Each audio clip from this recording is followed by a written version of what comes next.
At the end of the day, it's not about what you have or even what you've accomplished. It's about what you've done with those accomplishments. It's about who you've lifted up, who you've made better. It's about what you've given back. Denzel Washington. Welcome to Inspire Vision. Our sole purpose is to elevate the lives of others and to inspire you to do the same. Christian, welcome to the show. How are you? Hey Doug, thanks so much for having me. I'm doing great. How about you? Good. I'm doing fine. It's a little warm here. It's about 105 degrees outside, so it gets Wow. really hot. And I have to turn off the air conditioner in the room because otherwise it would be hissing for this whole interview. So anyway, I'm doing great though. Enjoying life. Good. So anyway, what I'd love for you to do is kind of share with the audience who you are and your story, because you have a fascinating story. And to be able to get to the point that you are now and what you're doing, I'd love for you to kind of share that story with the audience. Yeah, thanks so much for the opportunity to share that story. Because I tell it because I hope that it is inspiring to others, because I know self-doubt. I know self-hatred. My entire adolescence was one very long depression with suicidal fantasies. And flash forward to today, no matter what happens in my life, no matter the circumstances, whether a relationship works out or it doesn't, whether a project succeeds or it fails, in quotes, never, ever, ever do I question my sense of worth. Uh, like that is established, unshakable. And I know if that can happen in me, it can happen in anybody. And that's what I hope my work supports people to do. I mean, I know it does.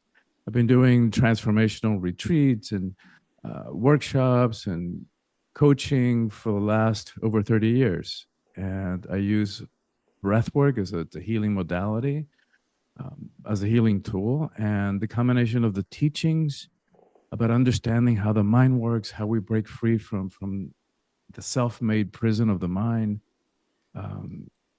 It's a lot. It really makes a difference in people's lives, and we all have that right, that desire, that longing to be happy, to have relationships that have a chance of working, to have a sense of meaning, of purpose in our lives, and that's what my work is intended and designed to do. Okay, so when you were a child, where were you living? I was born in Cuba, so I'm an immigrant. My family came over from Cuba when I was 10. And so we lived in a communist country for the first 10 years of life, for which I'm actually grateful. There's so many things that we take for granted here in the U.S. Um, there's the freedoms, to go to college and study whatever you want to go, or not to go to college. Just things that we take for granted are not available just anywhere around the world.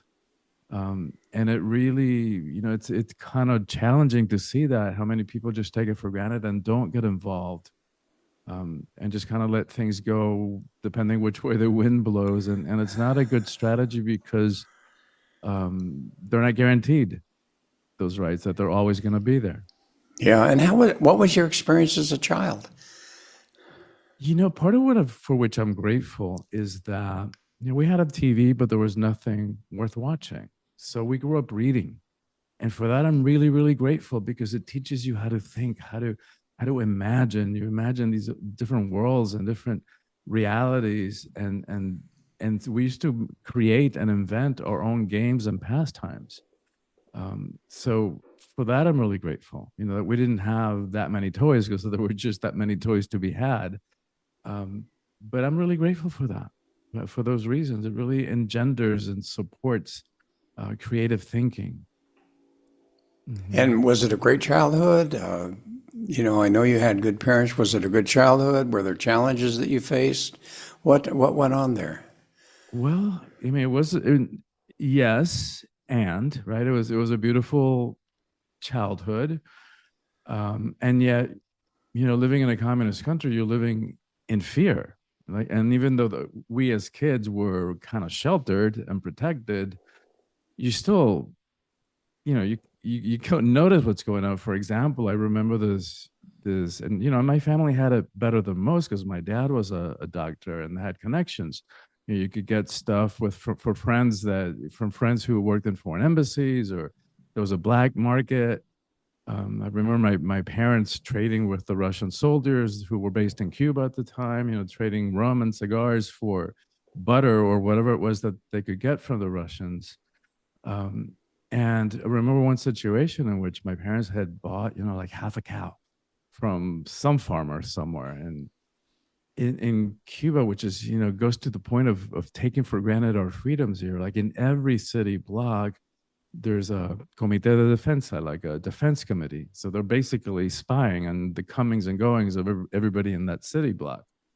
And they're like stool pigeons. They report to the government. So I guess one of those noticed and they reported it to the G2, which was sort of like the state police, the Secret Service kind of thing, the secret police kind of thing. And so there was my mom. I have this memory of my mom like stalling in the front door from the guards from coming in while my dad was out back throwing all the meat over the fence to the next door neighbors.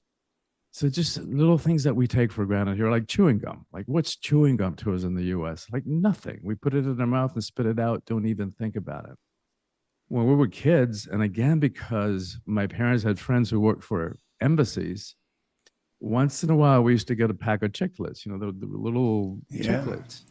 And you know, we're a large family, 9 kids. And so we used to like, you know, very fairly spread the gum around and chew it all day. At the end of the day, get a glass of water with, you know, a couple of fingers of water, and we put our gum in there and toothpaste and stir it up so that it would be minty the next day and hide it so my mom wouldn't find it and throw it out.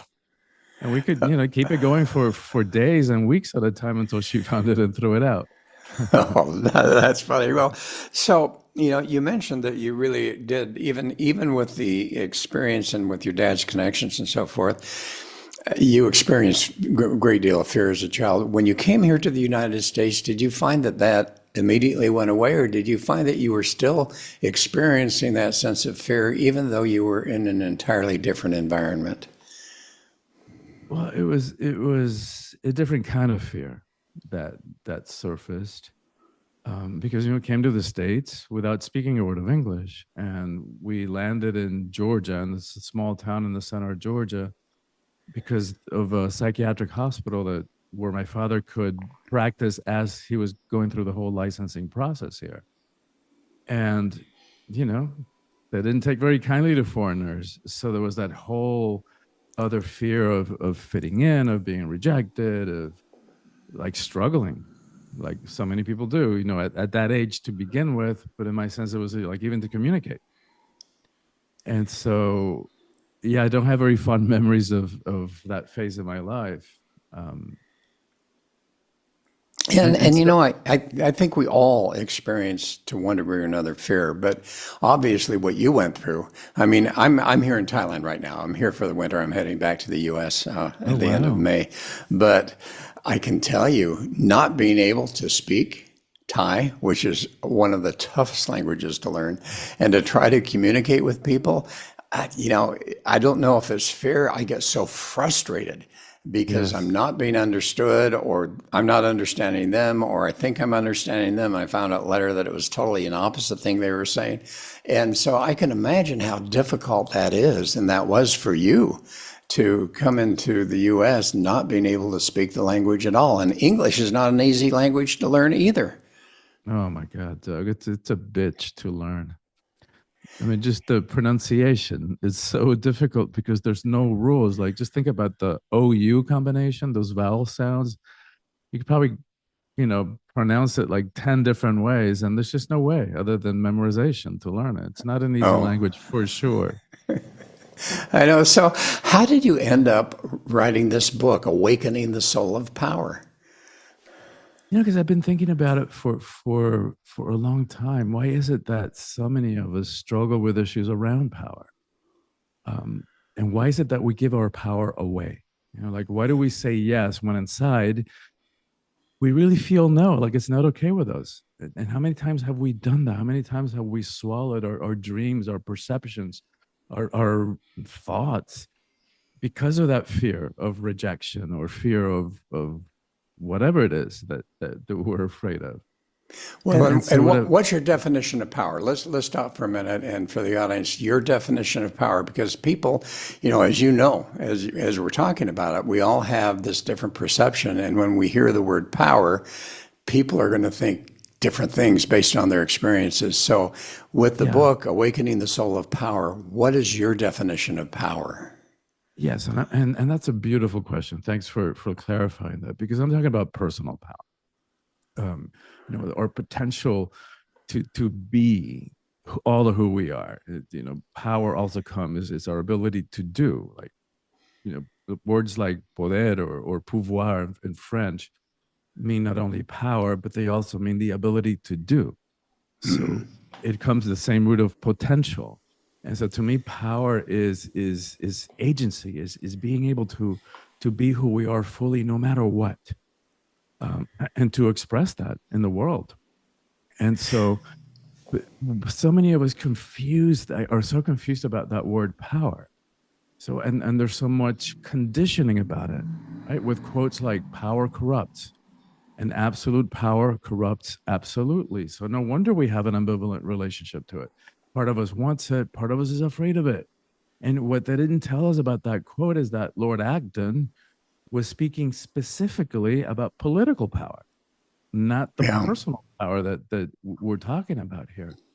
And then we also fear that we might abuse it. And no wonder, like, how many abuses of power have each of us witnessed throughout our lives? And so when you put all that into the mix, what happens is that we end up giving our power away because we have that conflicted relationship with it. And so what this book is about is like, how do we step into power in a different way? Like, in a different way that's not about control, force, fear, domination. This hierarchical power, which I knew very well from childhood, from living in a communist regime, where power is abused constantly, like a tyrannical regime. Yeah. Uh, and so, how do we do it in a way that doesn't require that we push anybody down? Right, that's the hierarchical part of it. If I have to, if the only way that I'm going to feel power is by pushing you down, I'm putting my knee to your neck, and that's the way that we have seen it and witnessed it, and no wonder we have an ambivalent, confused relationship about it. So how do we do it in a different way that your power doesn't threaten me? Like, if I'm in my power, why would I be threatened by you being in your power? It's like I can handle whatever comes my way. And Yeah. so it's a different way that is more horizontal. It's about power with rather than power over. And I used to teach a course on personality or behavioral, type of things. And the model that I followed was one where we literally have three different types of personality. We have that innate personality of who we really are, who we came here and were born as, which has a lot to do with our DNA and all of that.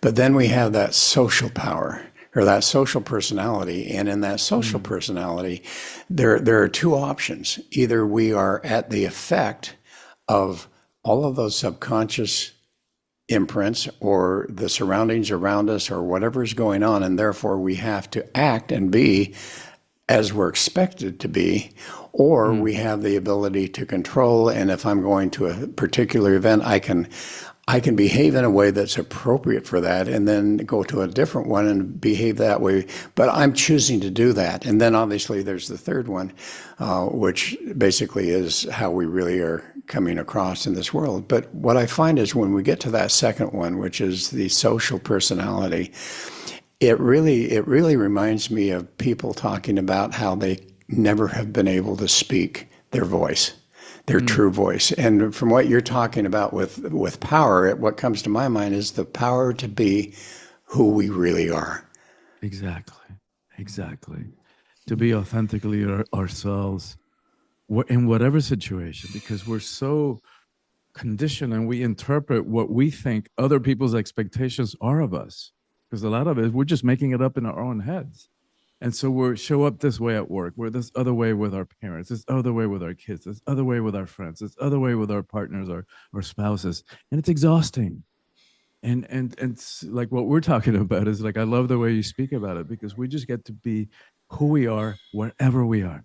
And of course, not in a stupid way. We don't have to reveal every deepest dark, aspect of us in any of those settings. It's like the word that you use, it's so important, which is choice, right? We get to choose Yes, who we yes. are and how much to say, and in what setting.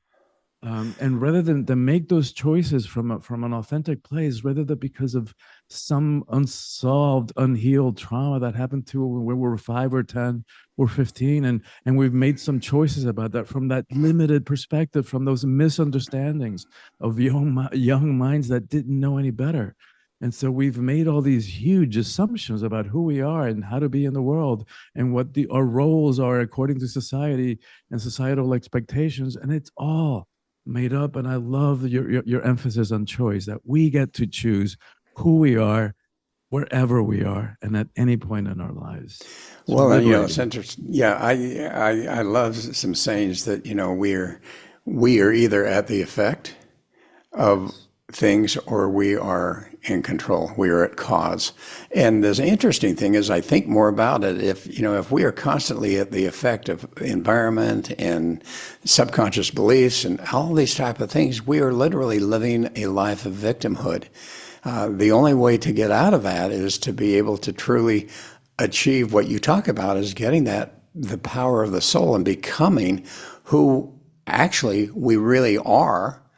And most people don't realize who they really are. I think there's a whole spiritual sense of that as far as the divine. As I've interviewed a few people that use that word, the divine within us.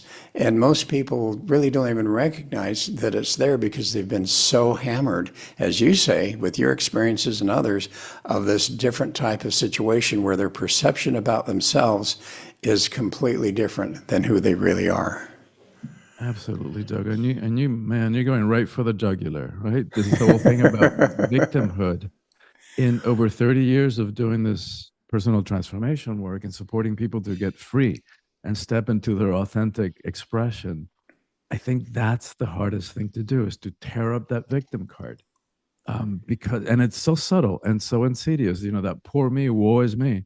If only mom had been this, or dad hadn't left, or the teacher or the minister, society, sexism, racism, homophobia, whatever it is. And not to deny that bad thing happened to us and challenging thing happened to us, and that the system isn't set up fairly, which it isn't. But the thing is, if we're on a journey of personal empowerment, as long as we're holding someone or something outside of us responsible for our state of being, we just gave our power away, and often to the perpetrator. So I don't see a way around that. If we want to have that sense of meaning and purpose and personal power and agency over our lives, we've gotta tear up that victim card, and again, without denying the stuff that happened. But it's basically saying, it's like, all right, it sucked, whatever had happened, and I really wish it hadn't. But here we are. Like, here's the deck of cards that I was dealt. What am I gonna do in response? How am I gonna show up in response to that, given all of that? And reframing it that way is incredible. It just pops us out of victim. And Well, we and get to choose how we show up in response. with all of the people and all the years that you have worked with people, with developing this message of power within themselves, have you noticed that there's a commonality of self-sabotaging Oh my behaviors, God. of other patterns that have happened in their early childhood and maybe even their teenage years or whatever? Have you observed that there are some patterns that are there that are common among all of the people that you've worked with? And if so, what are they, and how do they come about? Oh my God, yes, there's definite patterns. And you mentioned the word self-sabotage. Is like, yes, absolutely. And the tragic part about it, Doug, is how much of it happens subconsciously. We're not even aware of why we do the things we do and what's driving. Why do we get triggered by certain people or certain behaviors or certain situations? Why do we keep repeating certain patterns? That, especially in relationships, like sometimes it feels like, wow, I've seen this movie before. This is a boring movie. I've seen it before because we keep repeating the same old patterns, the same old arguments. And now we're just doing it with a different actor, the different co-lead, but the same crap coming up in relationships. And at some point, we got to get clear, get honest, and see that there's one common denominator in every one of those arguments, in every one of those relationships. And it's right here. Right. And it's tough, right? Like that's, we're talking, going back to the victimization. It's a lot easier to blame others and blame circumstances. And if only I had been raised in a different family or a different culture or different whatever, it keeps us stuck in that prison of perceived victimization. And like, you know, in relationships, we keep recreating the same old patterns, falling for people who are not available, who are not a match. And again, it feels like the same old boring movie. And at some point in realizing the upside of that is like, hey, then I get to make the choice. I get to decide why. In becoming more conscious of realizing why we do the things we do, we can bring choice back into the equation. And that opens up the possibility for freedom and for personal empowerment. And So how do you help people? How do you help your clients to, number one, become aware that what they are experiencing is merely a culmination of all of those subconscious or conscious experiences that have created their life, and literally that they are attracting the very experiences that many times they're trying to get away from. And yet, because all of this stuff is just buried there in the subconscious, they keep attracting it. But how do you help people to become aware of that? Number one, I'm going to ask you a couple questions. Number one, how do they become aware of that honestly? And then number two, how do you help them to take that personal responsibility to say, you know what, this happened to me, and that was totally out of my control. It happened to me, this event, but I can take the responsibility to perceive it in two different ways: as a victim or as an experience that is teaching me something that will help me to be better in life or help me to help others in a better way. Yes, and that's precisely the shift in perception right there. Like you just showed us. But how do you do it? How do you help your clients, number one, to become aware, and then number two, to take that personal responsibility? Because it's not easy.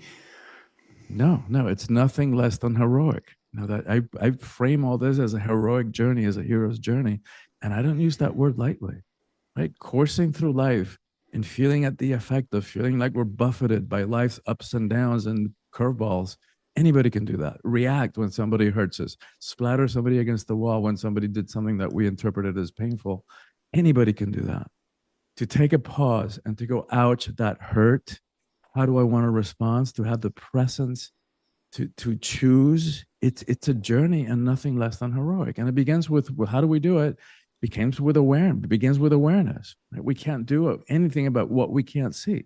So we've got to begin to develop self-awareness or processing practices so that we begin to understand these patterns and our triggers and why we do the things we do.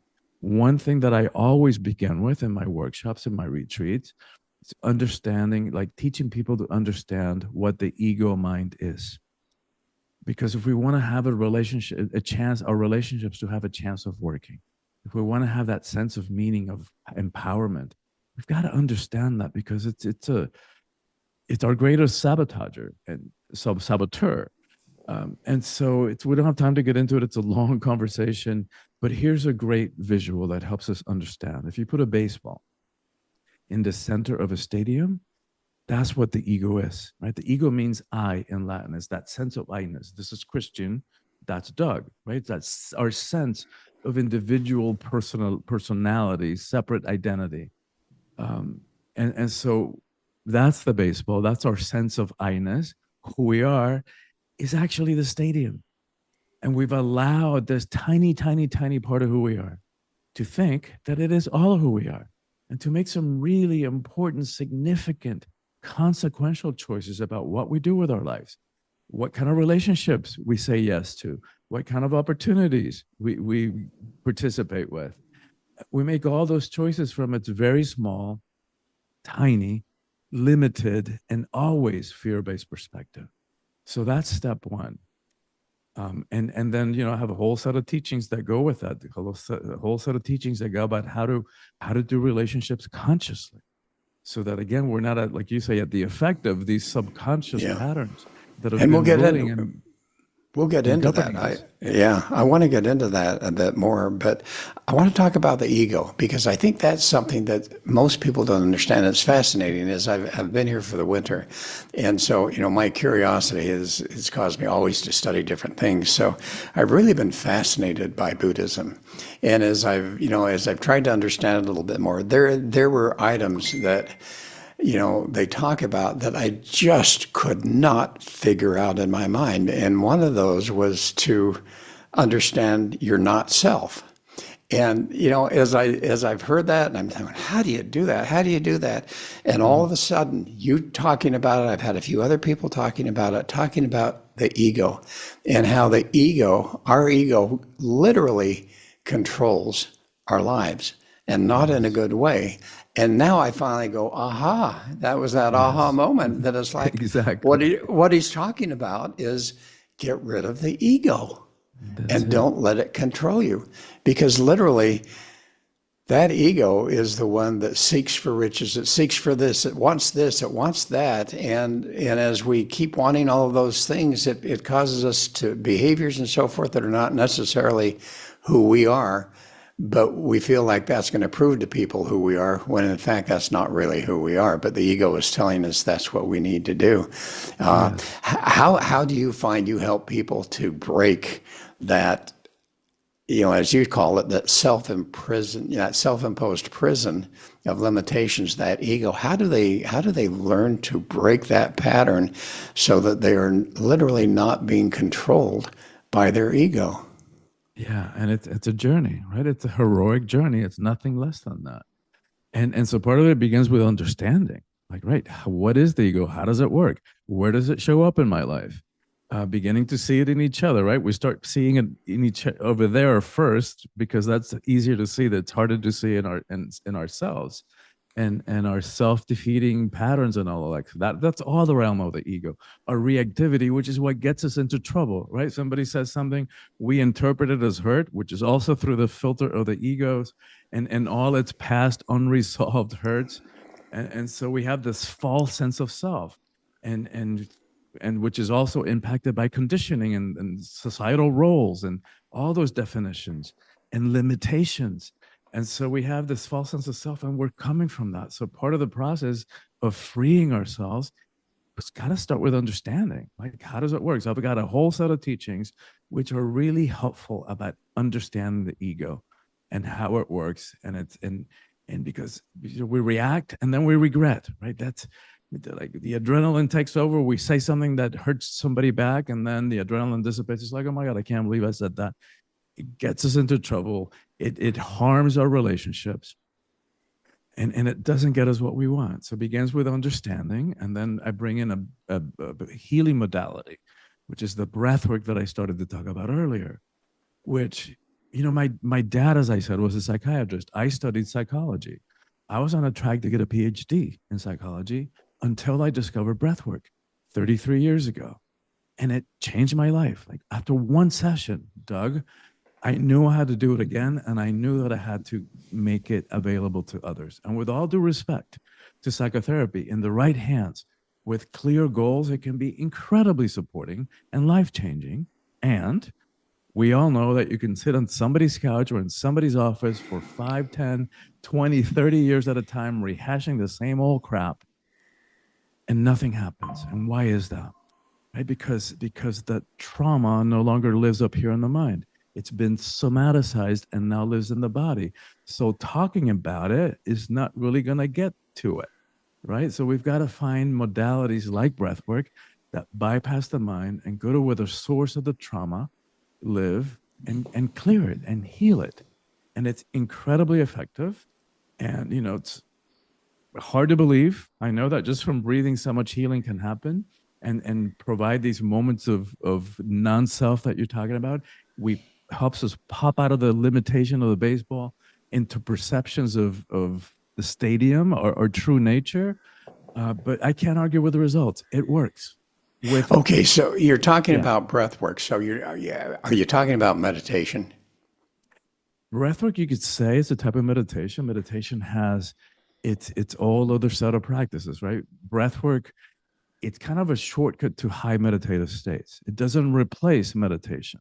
It's a lot to be said, for that practice of, even if it's 10 minutes a day, three times a week. You do that, and even start with 5 minutes a day, right? It's just observing ourselves, observing our breath, observing, counting to tens, like placing our gaze on the candle. There's a lot of different types of meditation that are taught to focus the mind and to increase self-awareness.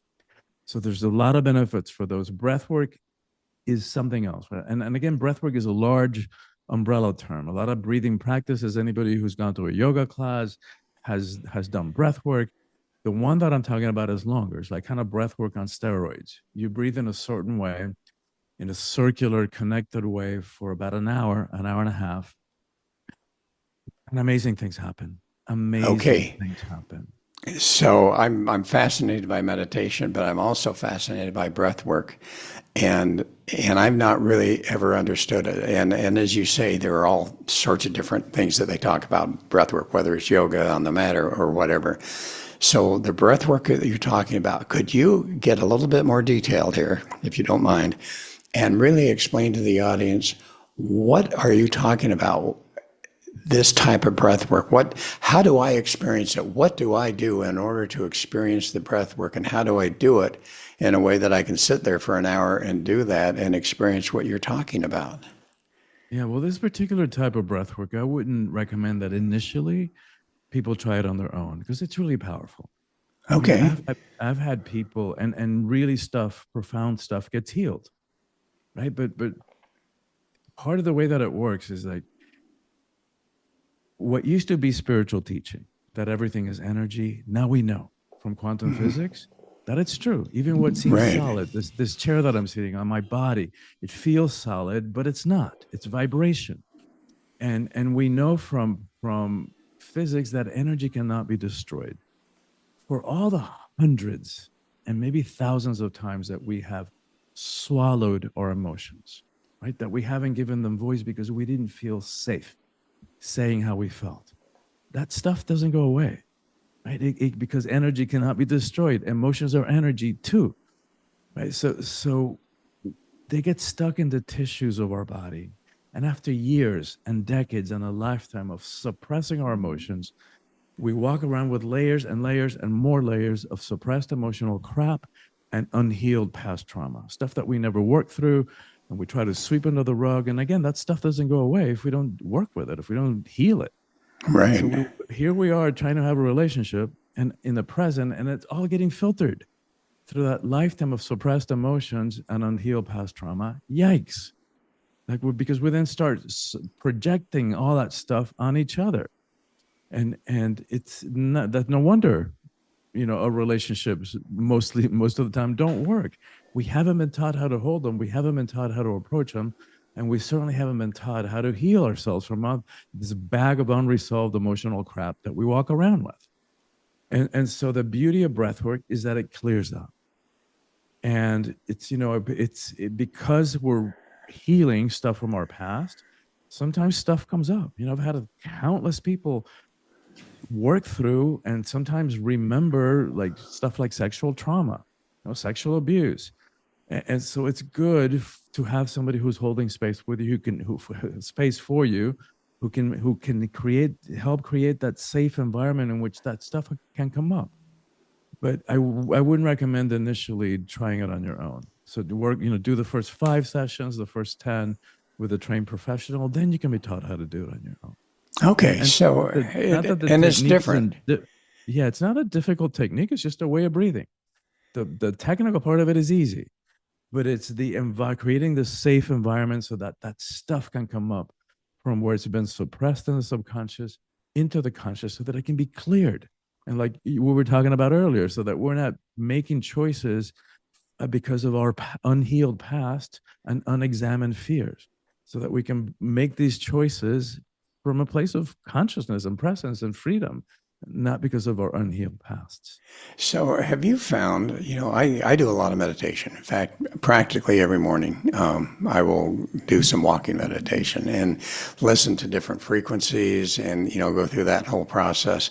And oftentimes, part of that guided meditation, some of them which I do, there is that focus on the breath and so on and so forth. So, it sounds to me almost like what you're saying is, there's that probably you go from elementary school to middle school to high school to college, and you're reaching that level of college, but then there's that PhD. There's that advanced degree where you are now reaching this level, which, obviously you can't go from high school into a PhD program. But what you're saying, if I'm understanding you correctly, is the methodology that you teach on the breath, number one, really does need some guidance and someone there to be with you.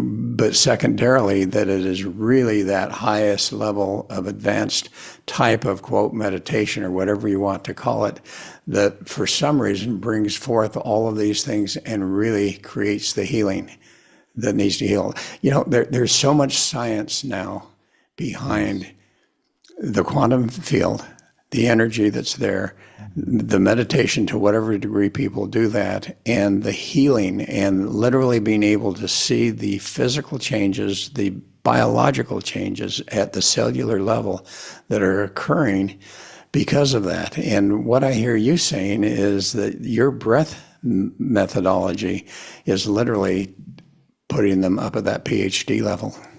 You know, that's funny, Doug. But I hate to create a hierarchy of meditation or hierarchy of healing practices. Like the sitting meditation, there's amazing stuff that comes from it, right?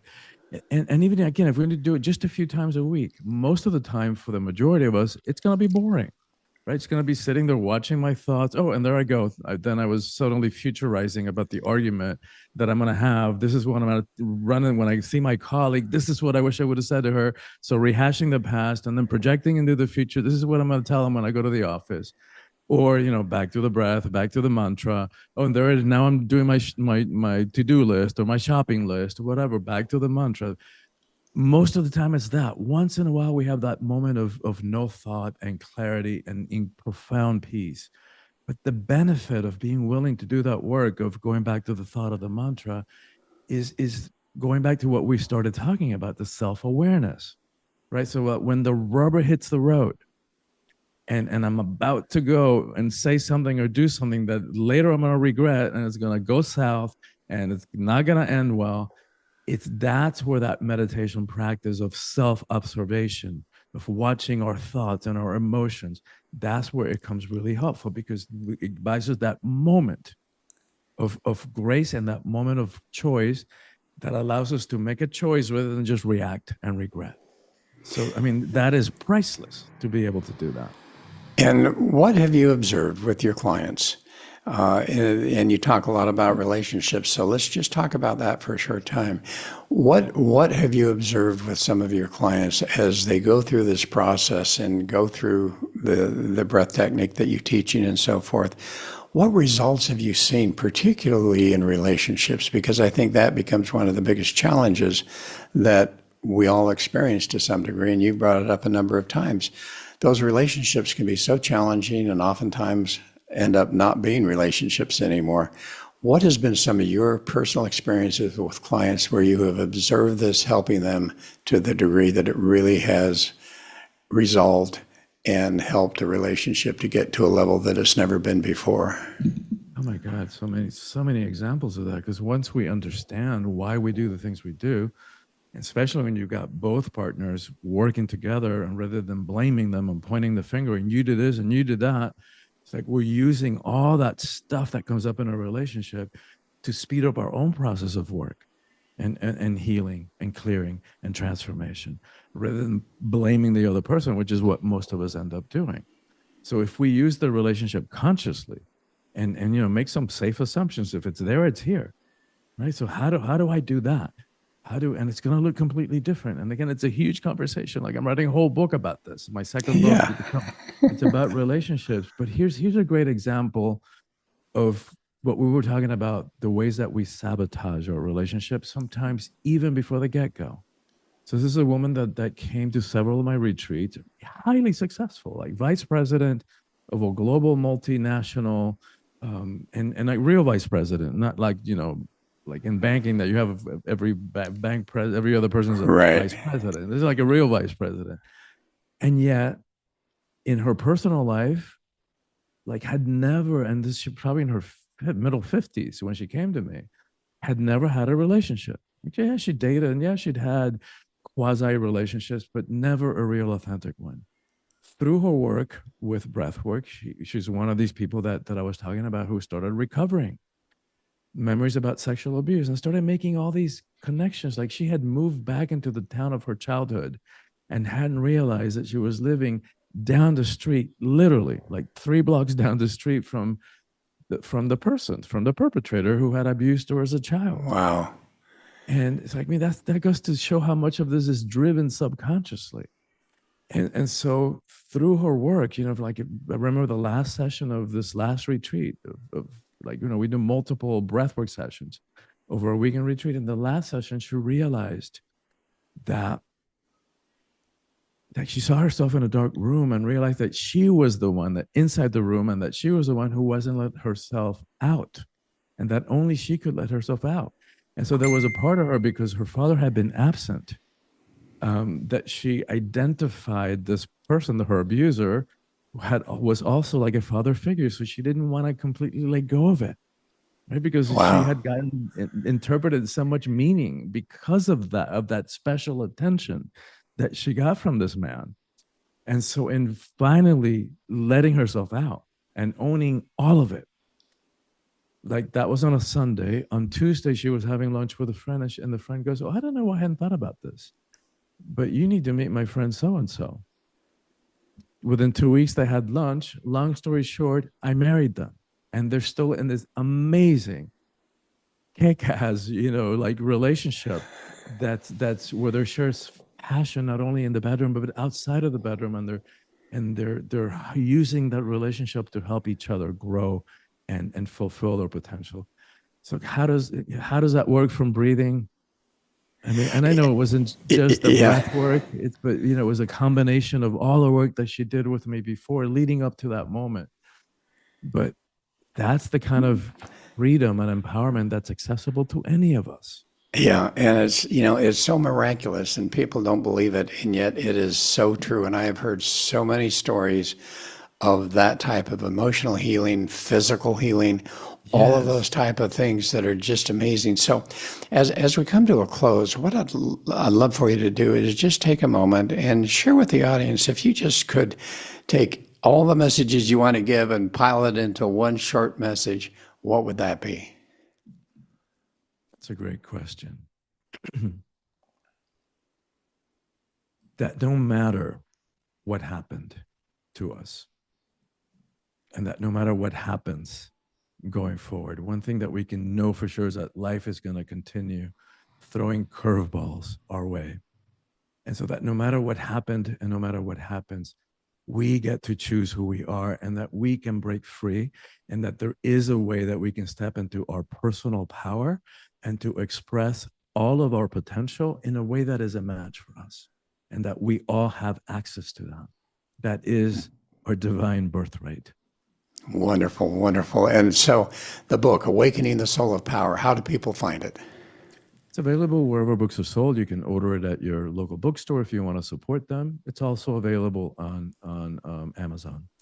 And Okay, so, great. And if people want to find you and are interested in these retreats or, whatever it is that you provide for people, how do they find you? probably the best way is my website, soulfulpower.com, soulfulpower.com. And from there, they can access my social media. And for your audience, Doug, anybody who comes to soulfulpower.com and gets on my email list, and we know how easy it is to click unsubscribe down the road if it doesn't work for you. But anybody who goes, will send them a sample chapter of the book. And it's a book that talks about what it means to be a hero in the 21st century, right? So going back to that heroic work that you and I have been talking about. We'll send them some a guided meditation that I created in the midst of the pandemic, which talks about how to achieve that place of self acceptance and trust, even in the midst of chaos. And we'll send them some questions, some practices that are designed to integrate the teachings so that they don't stay at the level of information. We don't need more information. We've got information overload. What we need is transformation. And that only comes from taking on and living from, practicing from a set of teachings. And that's what we'll send your audience. Yeah, well, thank you. I love it. And, thanks so much, Christian, for being on the show. This has been enlightening, to say the least. So I really appreciate it. And folks, I hope you're listening, and I hope you'll go and really get to his website, look at the book, look at what he has to offer, because I can tell you that from personal experience, these type of things can be of such great value to your personal development and to ultimately your happiness and joy in your life. So again, Christian, thanks for being on the show. Thank you. Thank you so much for having me on the show, Doug. And thank you for having the show, because I know that in your willingness to do that, many, many lives are being reached in a real way, in a profound way. And we're all in this together. So thank you for being willing to make a difference in so many lives through your work. Thank you. Well, thank you. And folks, we look forward to having you join us again soon.